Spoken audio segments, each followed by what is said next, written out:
Madam President, several people have spoken, and I was touched so much by the chaplain's prayer and by the words of the leader about our Capitol Police.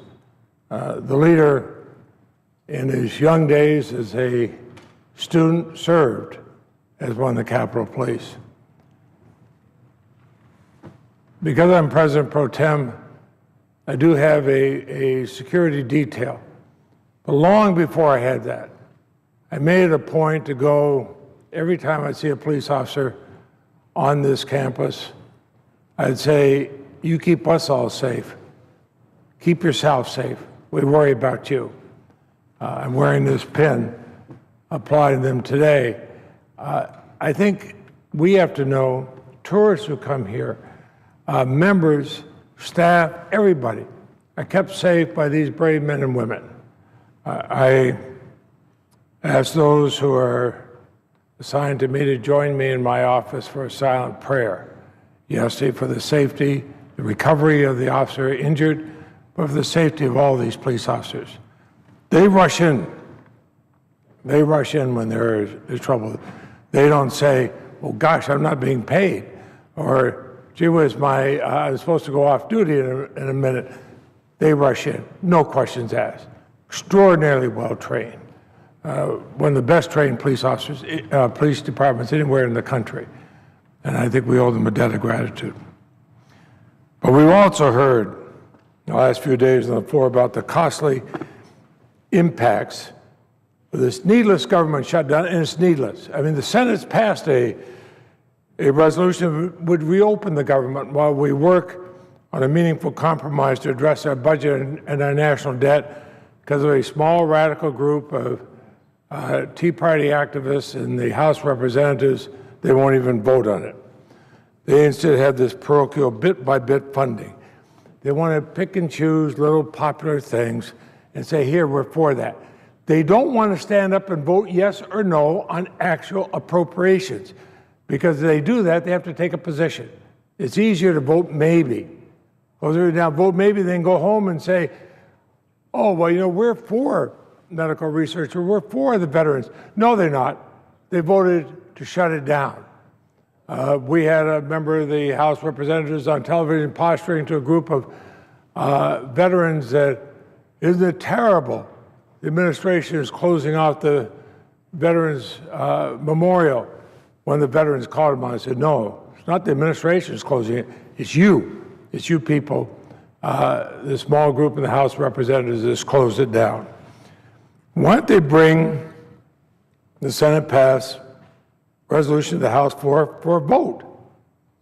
Instead, they allow a small handful of extreme ideologues to decide arbitrarily that we won't do it. Bring it to a vote. Have all 435 members stand up and vote yes. We'll open the veterans programs and the medical research, everything, or no, we won't. They have to be on record, yes or no. The Senate Judiciary Committee heard testimony this week, and the distinguished presiding officer is a member of that committee, the distinguished Deputy Majority Leader is. We heard about the danger to our country from the threat that increases every day because of all the people who've had to be furloughed. It was evident on Tuesday when the Department of Defense released guidance to the National Guard that need to issue massive furloughs, even though the National Guard is essential in this country. That was 450 technicians, the Vermont National Guard. An additional 100 Vermont guardsmen who recalled from active orders, weekend drills canceled, where 3,000 members of the Vermont Guard to come together for joint training.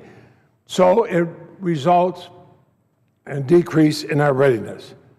Some of the 450 military technicians in Vermont who received furlough notices Tuesday are at home without pay after forfeiting 20% of their pay for 6 weeks of summer because of sequestration. I've talked to them. I know many of them personally. Some are neighbors of mine in Vermont. These are real people. They're not getting paid every week like the members of the House of Representatives, the Tea Party group, who are holding them hostage. Now, I believe that the number of furloughs in the National Guard was a misinterpretation by the Department of Defense.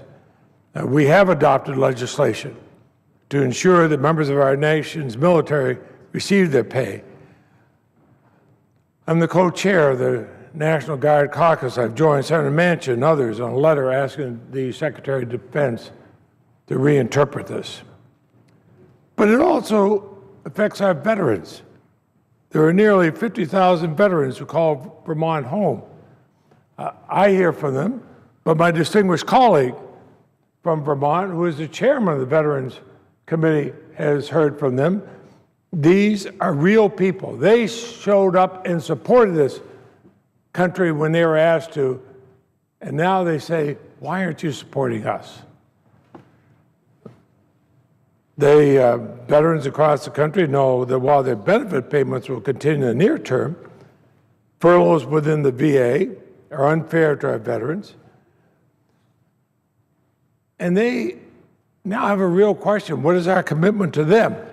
We didn't question their commitment to the country when they served, but now where's our commitment to them?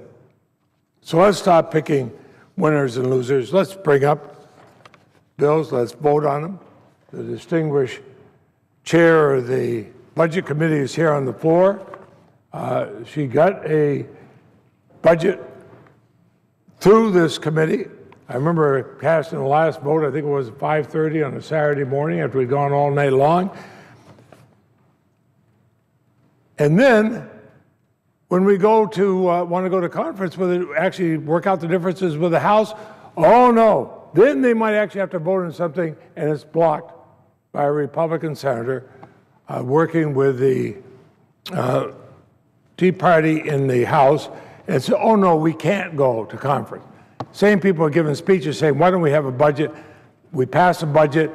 Oh no, now we might actually have to vote on something. We might have to vote yes or no instead of maybe. Well, we're elected to vote yes or no, not maybe. Have the courage to do that. Madam President, I yield the floor. The Assistant